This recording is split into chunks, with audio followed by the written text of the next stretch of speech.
से अपनी चीज़ों से। तो आप न्यूज़पेपर पढ़ रहे हैं, आप ऑप्शनल पढ़ रहे हैं, आप जीएस पढ़ रहे हैं, कुछ भी पढ़ रहे हैं, आप उसको एथिक्स से रिलेट कर सकते हैं। तो यहाँ पे एथिक्स के लिए आई सजेस्ट कि कोई सेपरेट एक डिफरेंट स्टडी या डिफरेंट एक वो नहीं चाहिए। आपको सिर्फ अपना माइंड को ओपन रखना है कि किस चीज़ को एथिक्स के कौन से पार्ट से रिलेट किया जा सकता है। तो यहाँ पे आप एथिक्स की चीज़ें स्टार्ट कर सकते हैं। एक और चीज़ आती है ऐसे। ऐसे का भी वही कॉन्सेप्ट है कि ऐसे के लिए दो चीज़ें चाहिए, एक तो कंटेंट चाहिए आपके पास, दूसरा आपको चाहिए ऐसे को प्रेजेंट करना, कैसे प्रेजेंटेशन। तो कंटेंट जब तक आपके पास नहीं है तब तक ऐसे आप प्रॉपरली नहीं लिख पाएंगे।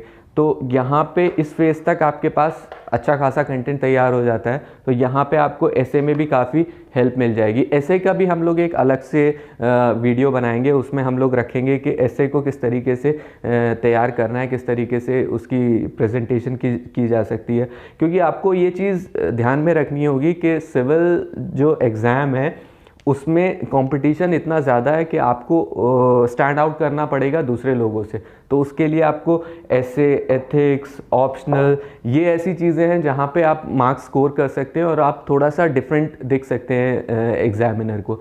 तो वो किस तरीके से की जा सकती हैं, किस तरीके से हो सकता है, उस पर हम एक सेपरेट वीडियो बनाएंगे, उस चीज़ को हम लोग देख सकते हैं। एक और तीसरी चीज़ क्या आती है, वो आंसर राइटिंग होती है।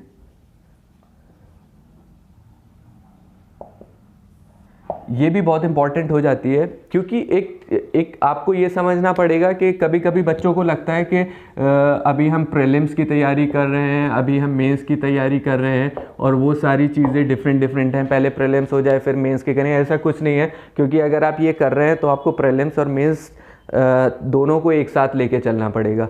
और अगर आप राइटिंग में अच्छे से प्रैक्टिस नहीं कर पाएंगे तो प्रीलिम्स के बाद आपको उतना टाइम नहीं मिलेगा कि अपनी राइटिंग को इम्प्रूव कर पाएँ।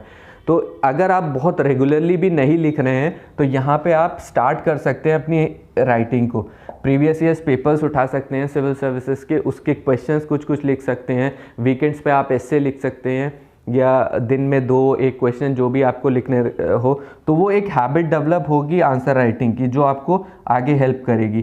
तो जब प्रीलिम्स के बाद आपको मेंस लिखना है तो उस टाइम पे आप रेगुलर राइटिंग कर सकते हो, लेकिन यहाँ पे अगर हैबिट डेवलप नहीं हुई तो वहाँ पे प्रॉब्लम होता है। तो ये चीज़ भी उसमें आप स्टार्ट कर सकते हैं। एंड एक और चीज़ जो मुझे इम्पॉर्टेंट लगी ना यहाँ पे, वो है ग्रुप स्टडी।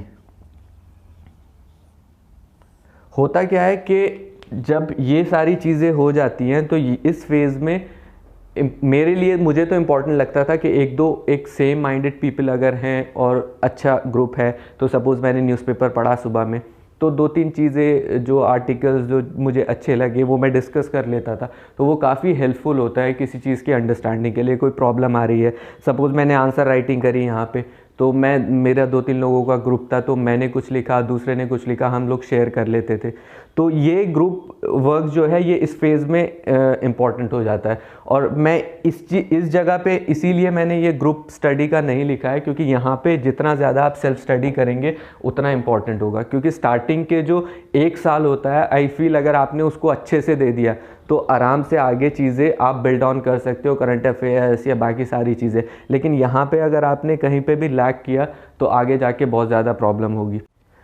तो इस वाले फेज़ में एक और चीज़ जो इम्पॉर्टेंट हो जाती है वो होता है करंट अफेयर्स।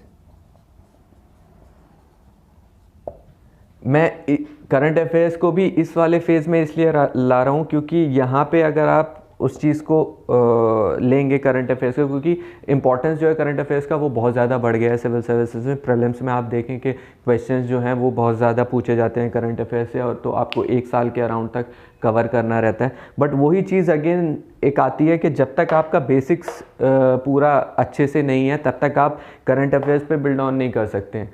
तो करंट अफेयर्स के लिए भी हम लोग एक अलग से लेक्चर लेंगे कि किस तरीके से करंट अफेयर्स को कवर किया जाए या कौन सी चीज़ें पढ़ी जाएं। बट बेसिक जो मैं आपको बता रहा हूँ वो वही है कि करंट अफेयर्स के लिए एक पर्टिकुलर मैगज़ीन आप ले सकते हैं। तो न्यूज़पेपर और एक मैगज़ीन सफिशेंट हो जाती है करंट अफेयर्स के लिए।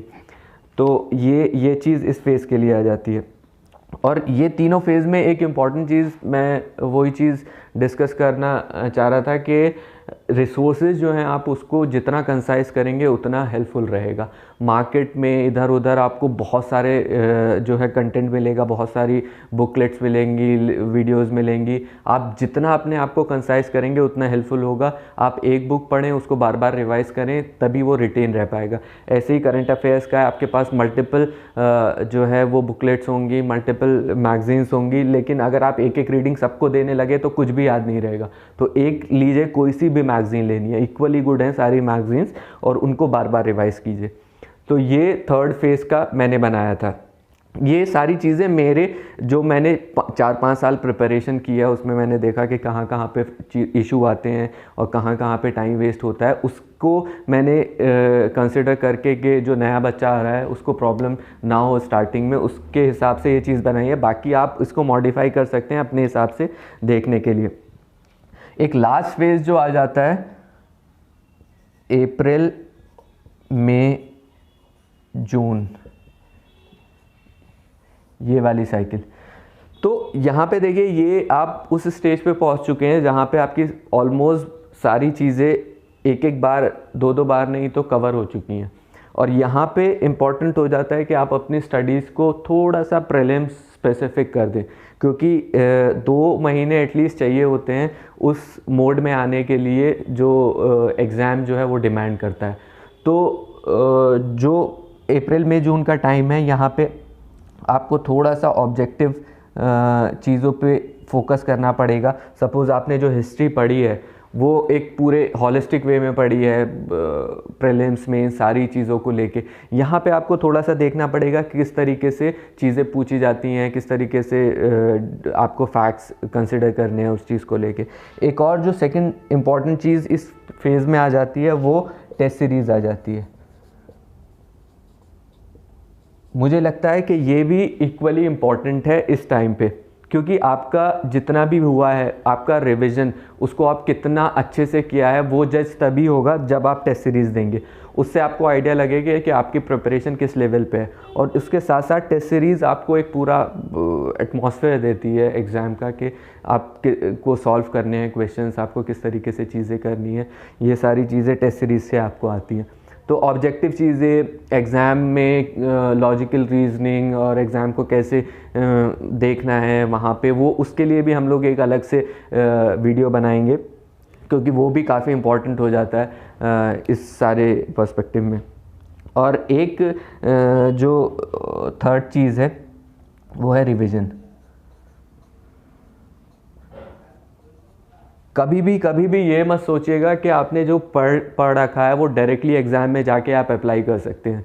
आपका रिवीजन बहुत इंपॉर्टेंट हो जाता है, और ख़ासकर इस टाइम पे, क्योंकि इस वक्त प्रीलिम्स बहुत करीब होता है और उस टाइम पे आपको फैक्ट, सारी चीज़ें आपके टिप्स पे होनी चाहिए। तो यहाँ पे रिवीजन भी बहुत इंपॉर्टेंट हो जाता है। और एक लास्ट चीज़ जो है वो करंट अफेयर्स है।